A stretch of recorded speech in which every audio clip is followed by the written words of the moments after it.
Каква е връзката между стойката на човешкото тяло и дишането? Нека покажем. Неправилна стойка. Приведени рамене, коритовидни плещи, отпуснати напред, леко издут корем. Главата компенсира цялото това огъване. Правилна стойка.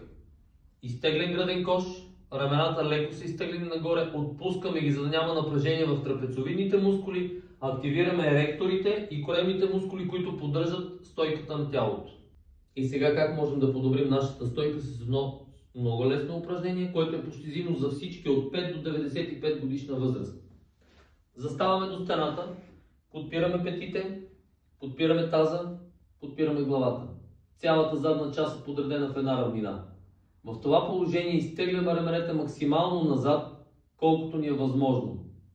Така, изпъчени, оставаме в рамките на 3 минути. Ако не можем, прекратяваме упражнението преди това. Но би било добре да стигнем до 3 минути. Дишането е единствено и само през носа.